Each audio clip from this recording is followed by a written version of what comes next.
হ্যাঁ, শুরু করেন। রেকর্ড দিয়েছে।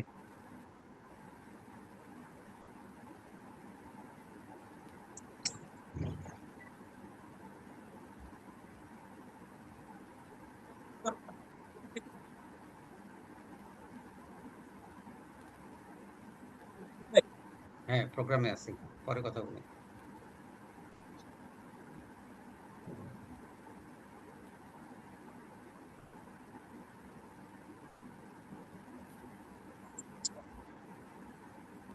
হ্যাঁ, সাথী ভাই শুরু করেন।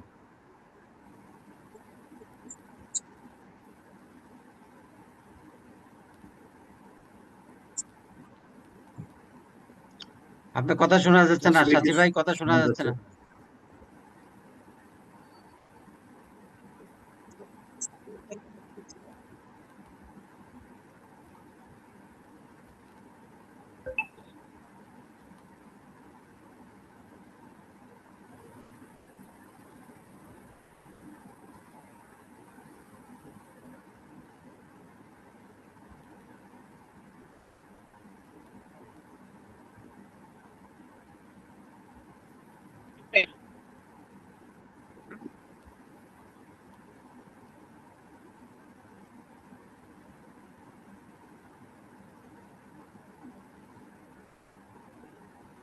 আপনার মাইক সেট আপ হয় নাই। অডিওর উপর দেন, অডিওর উপর ক্লিক করে সেট আপ করে নেন।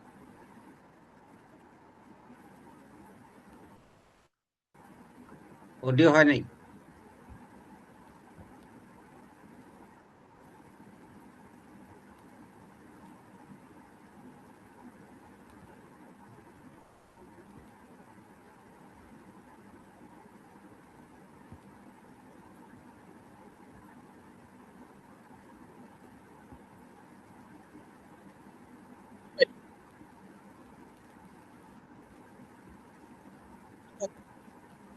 আসছে মনে হয়। হ্যালো, সাথী ভাই শুনতে পাচ্ছেন?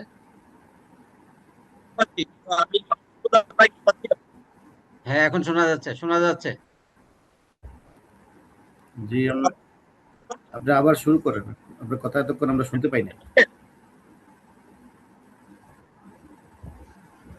আবার বলেন, আপনার রেকর্ডটা সুন্দর আসছে না। একটু শুনতে হ্যাঁ, পাচ্ছি। শোনা যাচ্ছে, আপনার শুরু করেন।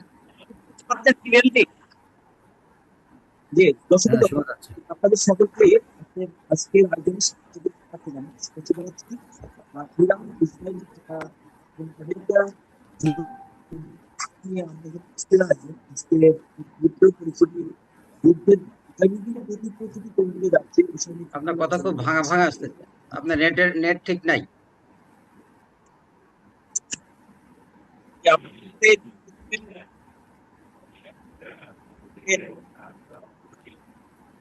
কেটে কেটে আসতেছে। আপনার কথা শোনা যাচ্ছে না। আপনার কথা শোনা যাচ্ছে না। চাষি ভাই, আপনার কথা শোনা যাচ্ছে না। হ্যাঁ, মাঝে মাঝে আসতেছে। পাথরপ্রদানিয়া যুদ্ধের গতি যাচ্ছে। এখানে ইরান তো কাউন্টার অ্যাটাক করে যাচ্ছে। অলরেডি 10,000 বারের মতো সাময়িক আমেরিকা অ্যাটাক করেছে। এখন লেটেস্ট তাদের ইরানের পানি শোধনাগারে পারমাণবিক সেখানে অ্যাটাক করছে। এই ইরান এর অ্যাটাকের মাত্রা দিন দিন বাড়িয়ে চলেছে, যারা মাসুদ প্রধান। Hello, hello. সাথী ভাই, আপনার কথা বলেন। শুনেন, আপনাকে শুনতে পাচ্ছেন আপনারা? জি, হ্যাঁ, শুনতে শুনতে পাচ্ছি। পাচ্ছি। বক্তব্য জি, উপস্থাপন করুন, মাসুদ জি, প্রধানিয়া। জি, জি, জি। ধন্যবাদ, ধন্যবাদ আমাদের সঞ্চালক চাষি ভাইকে, নজরুল ভাইকে, এবং আমাদের সহ আলোচক সহ দর্শকবিন্দু যারা শুনছেন সকলকে আন্তরিক মোবারকবাদ জানাচ্ছি। শুভরাত্রি। আজকে কয়েকদিন যে যুদ্ধ আমরা দেখছি, আমেরিকা ইসরায়েল যৌথ প্রযোজনায় যে যুদ্ধ শুরু করেছে তারা, এবং ইরানের বিরুদ্ধে অতর্কিত যেই যুদ্ধের কোনো কোনো মীমাংসিত কোনো পথ নাই, এবং তারা শুধুমাত্র ইতিপূর্বে তাদের বিশ্ব মোড়লগুড়ি দেখানোর জন্য, তাদের শক্তি প্রদর্শনের জন্য এবং মধ্যপ্রাচ্যে এই ইসরায়েল নামক এই একটা যে ভাইরাস, এই ভাইরাসটা তাদের তাদের সীমানাকে বৃদ্ধি করার জন্য, এবং আমেরিকা তাদেরকে প্রতি বছর বছর মিলিয়ন মিলিয়ন ডলার দিয়ে, অস্ত্র দিয়ে বিভিন্নভাবে জায়নিস্টদেরকে এরা শক্তিশালী করতেছে। আর আমাদের আরব যেই দুর্বল শাসকগুলো আছে, ওই শাসকগুলা তাদের ম্যানুফ্যাকচার, তাদের যে প্রোগ্রামগুলো আছে তাদেরকে নিয়ে এইখানে বেস করছে, তাদেরকে সামরিক বেস করতে দিয়েছে, এবং সেখান থেকে দাদাগিরি দেখাচ্ছে। এখন এখানে পেট্রো ডলার সৃষ্টি করছে, যেখানে স্বর্ণের বিপরীতে এসে পেট্রো ডলার সৃষ্টি করছে। এই সৃষ্টি করার মাধ্যমে এই দেশের দেখা যাচ্ছে যে ইরানের বিরুদ্ধে যে যুদ্ধ শুরু হয়েছে, প্রথম থেকেই ডোনাল্ড ট্রাম্পের কথা অদ্যাবধি পর্যন্ত আমরা এক এক সময় এক এক বক্তব্য দিচ্ছি এবং এক এক প্রচারণা করছে, বলছে যে 3 দিনে যুদ্ধ শেষ করবে, 5 দিনে যুদ্ধ শেষ করবে। এই যুদ্ধ যে তারা লাগাইছে, কিন্তু এটা কিভাবে শেষ হবে, আবার 5 দিনে যুদ্ধ শেষ করবে, ইরানকে ধ্বংস করে দিবে, তাদের এই যে তাদের বিভিন্ন স্থাপনায় ইতিপূর্বে সামরিক স্থাপনা, ড্রোন কেন্দ্র, মিসাইল কেন্দ্র উড়িয়ে দিয়েছে, এই করছে সেই করছে, এরা বিভিন্ন রকমের কথা বলেছে। কিন্তু আমরা দেখলাম যেটা, যে ইরান কিন্তু ঠিকই তাদের 20 বছর পর্যন্ত তাদের যে ড্রোন এবং ক্ষেপণাস্ত্রে তারা অত্যন্ত শক্তিশালী হয়েছে, এবং তারা কোনো কিছু প্রচার করে নাই।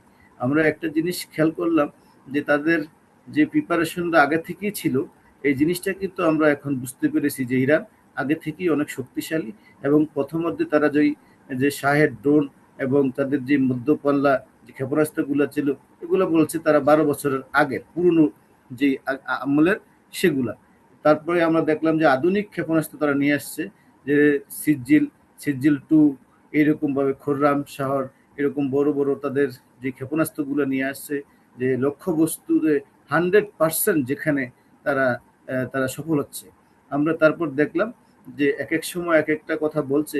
ইতিপূর্বেই ইরান এই যুদ্ধের মাঝেই তাদের যেই হরমুজ প্রণালী, সেটা বন্ধু রাষ্ট্র ছাড়া অন্যান্যদের সকলকেই বন্ধ করে দিয়েছে, যে আমেরিকা এবং ইসরায়েলের যত বন্ধু রাষ্ট্র আছে তাদেরকে এখান দিয়ে আসতে দিচ্ছে না।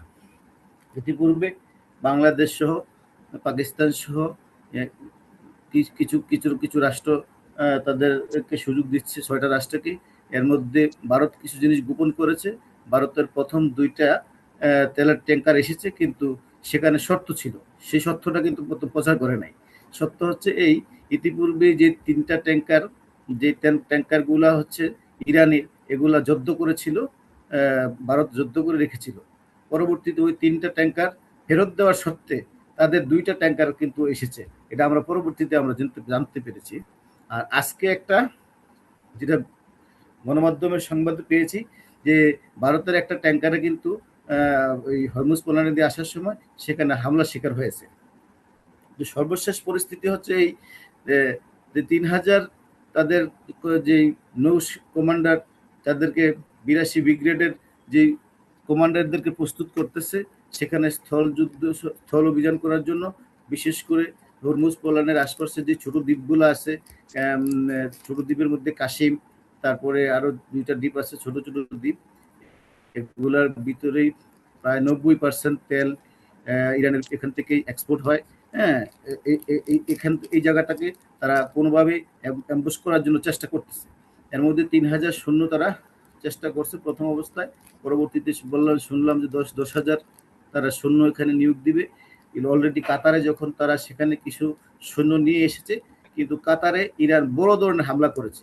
এই হামলার ব্যাপকতা এত যে সেখানে চিকিৎসা নেওয়ার মতো কোনো অত্যাধুনিক চিকিৎসা ব্যবস্থাও নাই। সেখানে কাতারের পরিস্থিতি খুবই খারাপ। সেখানে সৈন্য নামাইছে, যখন বুঝতে পারছে তখন সেখানে অলরেডি আমরা দেখলাম যে সৌদি আরবের যেখান থেকে প্লেনগুলো আসতেছে, যুদ্ধ কার্গো প্লেনগুলো আসতেছে, ওখানেও কিন্তু আক্রমণ করেছে। ইতিপূর্বে তো 17টা অঞ্চলের 17টা অঞ্চলের সব জায়গার ভিতরে আক্রমণ করেছে, যেখানে যেখানে আমেরিকা এবং ইসরায়েলের সামরিক উপস্থিতি আছে, এবং তাদের বেজ আছে, তাদের নেভাল বেজ আছে, তাদের এয়ার স্ট্রিক আছে, যেখান থেকে তাদের ডিফেন্স সিস্টেম আছে। এইভাবে ইসরায়েলের ভিতরে এবং আমেরিকার যেখানে ছড়িয়ে ছিটে থাকা মধ্যপ্রাচ্যের যতটুকু আছে তো সব জায়গায় আক্রমণ চালাচ্ছে। আর 5 দিন বন্ধ করার কথা বলে ডোনাল্ড ট্রাম্প বলছে যে আপাতত 5 দিন বন্ধ করে রাখবো, এই কথার এর মাঝে দিয়েও কিন্তু আক্রমণ করেছে। উনি আক্রমণ করেছে কোন জায়গায়, যে যেখানে খোরামসার যে সেখানের বিদ্যুৎ কেন্দ্রের সেখানে একদম লাইনে বিদ্যুৎ কেন্দ্রের ভিতরে মেরেছে। এর জন্য সাথে সাথে কিন্তু আবার প্রতিক্রিয়া দিছে কাতার বা আবুধাবি এবং অন্যান্য অঞ্চলের আমেরিকা যে তেল শুদ্ধনগর আছে ওখানে হামলা করেছে ইরান। তো কাজেই এখন যুদ্ধটা এখন আর আমেরিকার কন্ট্রোল, ইসরায়েলের কন্ট্রোলে নাই। আজকে দেখলাম যে মোসাদ এবং নেতানিয়াহুর মধ্যে, অর্থাৎ রাষ্ট্রের যে গোয়েন্দা সংস্থা তাদের ইসরায়েলের, তাদের সাথে এখন বাকবিতণ্ডা সৃষ্টি হয়েছে। মোসাদ বলতেছে আপনারা করছেন, আপনারা রাজনৈতিক দলেরা করেছেন, আর নেতানিয়াহু বলছে না মোসাদ তোমরা ভুল তথ্য দিয়েছো ইরানের ব্যাপারে। অর্থাৎ তাদের মধ্যে এখন চেইন অফ কমান্ড ভেঙে পড়ছে। আর তারা অলরেডি বলেছে যে 15,000 তাদের সৈন্য গ্যাপ আছে। অর্থাৎ আস্তে আস্তে কিন্তু যে আক্রমণ আমরা দেখছি এখন লেবানন থেকেও মারাত্মক প্রতিরোধ গড়ে তোলা হয়েছে এবং লেবাননের সরাসরি ইসরায়েল আক্রমণ করেছে। সে আক্রমণের 400টা মার্কা বা ট্যাঙ্ক দিয়ে সরাসরি ইসরায়েল ঢুকেছিল লেবাননের ভিতরে, কিন্তু সেখানে প্রায় 100-রও বেশি মার্কাবাস ট্যাঙ্ক ধ্বংস করে দিয়েছে। এছাড়াও কমপক্ষে 202টা আক্রমণ করেছে, যেগুলা হচ্ছে হাইফা নগরীতে এবং তেল আবিব সহ বিভিন্ন অঞ্চলে নিখুঁতভাবে আক্রমণ করেছে। বোঝা যাচ্ছে যে লেবাননকে ইতিপূর্বে তো ইরান ওইভাবে তৈরি করেছে এবং তাদের ক্ষেপণাস্ত্র, তাদের যাদের অস্ত্রশস্ত্র যা যা দরকার যুদ্ধের সমস্ত কিছু লেবানন তারা এখন নিজেরা তৈরি করে রেখেছে। আজকে আবার নতুন করে দেখলাম যে হুতি বিদ্রোহীরা সেখান থেকে আক্রমণ শুরু করেছে। ঘোষণা দিয়েই তারা কিন্তু ওখান থেকে ক্ষেপণাস্ত্র নিক্ষেপ করা শুরু করেছে। এটা একটা আঞ্চলিক যুদ্ধক্ষেত্র তৈরি হয়েছে। এখন মধ্যপ্রাচ্য আর কারো কন্ট্রোল নাই। এখন মোটামুটি ইরানের হাতেই বোঝা যাচ্ছে যে বিজয়ের চিহ্নটা যে যাচ্ছে। যদিও আরেকটা কথা বলছে যে ট্রাম্প এমন একটা জিনিস তৈরি করেছে যে তাদের মিডিয়াগুলা মিথ্যা প্রচারের জন্য তারা কিছু ভিডিও তৈরি করে এগুলাকে ছাড়ছে। কিভাবে? ইসরায়েল এবং আমেরিকা তারা যৌথ প্রযোজনায় তারা কিছু অ্যাম্বুশ দেখাচ্ছে যে আমরা ইরানের বড় বড় স্থাপনায় হামলা করছি। হামলা অবশ্য করেছে কিছু কিছু জায়গায়, কিন্তু যেই পরিমাণ দেখাচ্ছে তাদের মিডিয়াগুলা সেই পরিমাণ করতে পারে নাই। এবং তাদের যেই পাহাড়ের নিচে কিংবা তাদের পানির নিচে, সাগরের নদীর নিচে যেভাবে তাদের ক্ষেপণাস্ত্র সবগুলা ড্রোন শহর আছে, সেখানে কোথাও বড় ধরনের কোনো কিছু করতে পারে নাই। কাজেই আমার এই যুদ্ধটা যে অল্প সময়ের মধ্যে শেষ করবে চেষ্টা করেছিল, এটা মনে হয় না সহসা এটা শেষ করতে পারবে। এবং বিশ্বে তেলের দাম বৃদ্ধি পাচ্ছে এবং অল্প কয়েকদিনের মধ্যেই, এটা তো $100 এখন বর্তমানে আছে।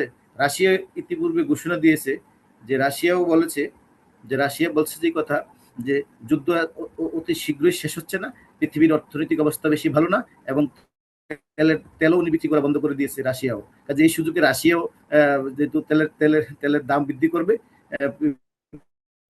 বৈশ্বিক সারা পৃথিবীতে, এবং ইউরোপের আর 1 সপ্তাহ আছে যে কাতারের যেখানে এলপিজি স্টেশনে আক্রমণ করার কারণে, ইরানি হামলার কারণে সেখানে প্রায় 20% জ্বালানি বন্ধ হয়ে গেছে ইউরোপের। সেখানে প্রায় 1 সপ্তাহ পরে দেখবেন যে ইউরোপের বিভিন্ন কলকারখানা, তাদের বাসাবাড়িতে শীতের সময় তাদের তাদের তাদের বিদ্যুৎ চলবে না, তাদের ঘরে আগুন জ্বলবে না। আবার এলএমজি বিক্রি করতেছে আমেরিকা তাদের কাছে বেশি দামে, তাহলে তারা ব্যবসা করতেছে। আমেরিকা এখানে কি করতেছে? বেশি দামে বিক্রি করতেছে। তো কাজেই তাদের মিত্র শক্তিগুলা আগে যেভাবে আমরা দেখেছি যে আফগানিস্তান বা লিবিয়া বা ইরাকে যখন হামলা করেছে, তখন তাদের সাথে ফ্রান্স বা ইউকে অন্যান্য রাষ্ট্রগুলা, জার্মানি, তারা আসতো। এবার কিন্তু ডোনাল্ড ট্রাম্প কিন্তু কাউকে পাচ্ছেন না। তাহলে ইনশাল্লাহ আশা করা যায় দীর্ঘদিন যদি যুদ্ধ থাকে, এই পেট্রো ডলার সহ আমেরিকার পতন হওয়ার সম্ভাবনাই বেশি। এইদিকে চীন এবং রাশিয়া বর্তমানে ফিল্ডে যা দেখা যায়, বিশ্ব শক্তির ভিতরে চীন এবং রাশিয়া এগিয়ে যাচ্ছে। ডলারের পতনের আমরা মনে হয় সময়ের দাবি মাত্র। যদি যুদ্ধটা স্থিরভাবে ধরে রাখতে পারে ইরান, আশা করা যায় তাদের সেই সক্ষমতা আছে। এবং তাদের যেই ইরানের বড় বড় যাদের নেতা নিয়ে তাদের বড় বড় যে সামরিক নেতাদেরকে মারছে না, সামরিক সদস্যদেরকে মারছে, নেভাল ফোর্সের যে ইয়ে ছিল, চিফ ছিল, তাদেরকেও মারছে সেখানে। এই জন্যই তারা এখন তারা আর কারো কথা শুনতে চায় না, এবং 31টা ভাগে বিভক্ত করে দিয়ে তারা এত সুন্দরভাবে কাজ করতেছে। কাজে তাদেরকে এখন টেস আউট করাও তাদের জন্য এখন সমস্যা হয়ে গেছে। এখন আবল তাবল বলছে এবং কিছু হামলা করছে, এগুলা যে সামরিক আস্তানার চেয়ে দেয়া যায় যে শিশু, নারী বা সাধারণ জনগণের বিল্ডিং বা স্থাপনার ভিতরেই তাদের অস্ত্রগুলা বা তাদের ক্ষেপণাস্ত্রগুলা, তাদের যে পেট্রোনেট ইয়েগুলা ওগুলো পড়তেছে। বস্তুত পক্ষে ইরানের যে মূল যে শক্তি, যে চালিকা শক্তি, যেই আইআরজিসির যে মূল কমান্ডকে তারা কোনো ধ্বংস করতে পারছে না, এয়ারবেস ধ্বংস করতে পারতেছে না, কারণ এগুলো খুঁজেই পাচ্ছে না, কোথাও টেস হাউস করতে পারছে না তারা। এতটুকুই আমার কাছে অদ্যাবধি মনে হচ্ছে আর কি। চাষি ভাই, আপনার কথা আমি বুঝতে পারিনি এতক্ষণ, কাইন্ডলি একটু আবার যদি সাউন্ড দিয়ে বলেন। এখনো শুনতে পাচ্ছি না। আজকে আপনাদের জাতিসংঘের নিরাপত্তা পরিষদে মিটিং করতে, জাতিসংঘের নিরাপত্তা পরিষদে এই বেসামরিক হত্যা করা ইরান, লেবানন, একসঙ্গে জাতিসংঘের একটা মিটিং করছে। এদিকে পাকিস্তান, চীন আলোচনা করতেছে, আলোচনা টেবিল নিয়ে যুদ্ধটাকে থামিয়ে দেওয়া যায় কিনা, জন্য আপনি কিরকম দেখছেন? দেখুন, এখন সিক্স ফায়ার তো ইরান মানতেছে না। ইরান বলছে যে আমেরিকা যা বলে, মুখে বলে এক, করে সে one thing do another thing. তার কারণে আমেরিকাকে এবং ইসরায়েলকে কোনোভাবেই ইরান বিশ্বাস করছে না। তাদের যত রকমেরই কথা বলুক না কেন, তারা বিশ্বাস করতেছে না। যতভাবেই চেষ্টা করতেছে এখন যুদ্ধটাকে থামানোর জন্য, বন্ধু রাষ্ট্রদেরকে চাপ দিছে। এবার একদিক দিয়ে একবার যায়, একবার চীনের কাছে যায়, আবার রাশিয়ার কাছে যায়, আবার এদিক দিয়ে পাকিস্তানকে দিয়ে বলতেছে, ভারতকে দিয়ে বলাচ্ছে, বিভিন্ন রাষ্ট্রদূতদেরকে, জার্মানি দিয়ে বলাচ্ছে, এরকম ভাবে গ্রিস দিয়ে বলাচ্ছে, বিভিন্ন দেশের রাষ্ট্রদূতদের সাথে কথা বলতেছে, প্রতিদিন মিটিং করতেছে, আলোচনা চালাইতেছে, তাদের গোয়েন্দা সংস্থাগুলো কাজ করতেছে, কিন্তু কেউই কিন্তু যুদ্ধটা থামানোর জন্য ইরানকে রাজি করাতে পারছে না। তার কারণ হচ্ছে যে এখন ওইভাবে জিনিসটাকে তারা নিজেরাই নষ্ট করে দিয়েছে। এখন আলোচনার যে বিষয়বস্তুটা, তারা প্রথমে আইসা এই যে শিশুদেরকে হামলা করলো, 170 জন শিশুকে, ছাত্রদেরকে একবারে হত্যা করছে, যার কারণে এখন, এবং তাদের যে শীর্ষ নেতাদেরকে হত্যা করছে।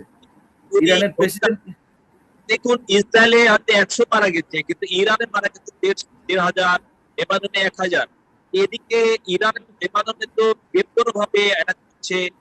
ইরানের 10,000 বার 10,000 বার তারা অ্যাটাক করেছে, বেসামরিক স্থাপনা, হাজার হাজার মানুষকে নির্বিচারে হত্যা করতে। জাতিসংঘের এই সময় যে রুদ্রতার মিটিং হচ্ছে, রাশিয়া করতে চাই বেসামরিক প্রাণের এই নিধনটাকে থামানো যায় কিভাবে, সেভাবে জাতিসংঘের একটা মিটিং অলরেডি রুদ্রতার মিটিং করছে, রাশিয়া এই প্রচেষ্টা নিচ্ছে। এই ব্যাপারটাকে আপনি কিভাবে দেখেন? শুনুন, এখন ওটা তো তারা মিটিং করছে বলতেছে, কিন্তু আসলে যুদ্ধক্ষেত্রে কেউ সত্য তথ্য দিচ্ছে না। ও জাতিসংঘটা এখন পুরো আমেরিকার লবিস্টে পরিণত হয়েছে। এটা এখন জাতিসংঘকে এখন বিভিন্ন রাষ্ট্রগুলো এখন বিশ্বাসও করছে না। তারা জাতিসংঘের যা বেটু দেওয়ার ক্ষমতা রাশিয়া, চীন সহ কয়েকটা রাষ্ট্রের আছে। কাজে এখন জাতিসংঘের কোনো কথাকেই, যে সাধারণ মানুষ মারা যাচ্ছে বা এই বিষয়ে নিন্দা প্রস্তাব বা অমুক প্রস্তাব, এগুলো কি হবে বলেন? এখন এগুলার কোনো কাজ জাতিসংঘের প্রতি মানুষের আস্থা বা রাষ্ট্রসমূহের এরকম কোনো আস্থা আমরা দেখছি না। এবং জাতিসংঘের মাধ্যমেও এই যে সিক্স ফায়ার কিংবা যুদ্ধ বিরতি বা কিংবা কোনো কিছু বা যুদ্ধ নিষ্পত্তি হবে বলে এরকমও আমরা দেখছি না আপাতত। আমাদের আপনাকে ধন্যবাদ। ডোনাল্ড ট্রাম্প সকালে যেটা বলেন, বিকালে উল্টায় বলেন, এবং তিনি কালকে এই 165 বছরের আমেরিকার প্রথা ভেঙে ডলারে অলরেডি নিজের সিগনেচার দিয়েছেন, যাতে মধ্যপ্রাচ্য থেকে তার ডলার বাণিজ্যটা ঠিক রাখা যায়। তিনি আমেরিকার যে প্রথা, এই প্রথা ভেঙে নিজের নাম সে ডলারের উপরে এখন সিগনেচার দিয়ে এখানে অ্যাটাচমেন্ট করছেন, এবং তিনি আমেরিকার প্রথায় ভেঙে দিয়েছেন। এবং সে তো আসলে আমেরিকারই নিজস্ব আইন মানেন না, কানুন মানেন না। তার গোয়েন্দা প্রধান বলছে নেতানিয়াহুর স্বার্থের কারণে আমেরিকাকে টেনে নেওয়া হয়েছে। আমেরিকা আজকে সমস্ত বিশ্বে প্রশ্নের সম্মুখীন, মারাত্মক প্রশ্নের সম্মুখীন হয়েছে। এবং এই ট্রাম্প আর নেতানিয়াহু এই যে দাজ্জালি মনোভাব, attention, তারা যদি পারমাণবিক অ্যাটাকের দিকে যায়, ইরানের পারমাণবিক অ্যাটাক করে, তাহলে তো ইরানের এই অবস্থায় ইরান এটা কাউন্টার কিভাবে এখন তো চালায় যাচ্ছে ড্রোন আর মিসাইল দিয়ে। পারমাণবিক অ্যাটাক করলে ইরানের কাছে পারমাণবিক যদি না থাকে, পারমাণবিক বিকল্প না থাকে, তখন ইরানকে একটা সংকটের মধ্যে পড়ে যাবে না মাত্রতা নিয়ে পারমাণবিক অ্যাটাক যদি করে। শুনেন, এখন আসলে পারমাণবিক এটা যেহেতু তাদের কাছে আছে, আমেরিকা তো আছেই পাওয়ারফুল, তাদের কাছে সবসময় পৃথিবীর দ্বিতীয় পারমাণবিক শক্তি তারা এখন। রাশিয়া যদিও বুম তৈরি ক্ষেত্রে হ্যাঁ। রাশিয়ার কাছে প্রথম আছে, আর দ্বিতীয় তাদের কাছে আছে। আর যা ইসরায়েল তো স্বীকার করছে না, 200-রও বেশি, আমরা কেউ কেউ বলে 200-রও বেশি কিন্তু পারমাণবিক অস্ত্র আছে ইয়ের কাছে, ইসরায়েলের কাছে।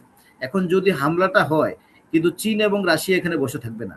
আপনি দেখবেন যে পারমাণবিক যুদ্ধ, যদি পারমাণবিক কোনো ক্ষেপণাস্ত্র বা কোনো আক্রমণ হয়, আর সেখানে যদি তেজস্ক্রিয়তা বাইর হয়ে যায়, এখানে কিন্তু তৃতীয় বিশ্বযুদ্ধ লাগার সম্ভাবনাটা খুবই বেশি। এখন প্রায় তৃতীয় বিশ্বযুদ্ধের কাছাকাছি চলে গেছে পৃথিবীটা, কারণ এখন ওনারা ডলারকে ধরে রাখার জন্য সর্বোচ্চ চেষ্টা করতেছে।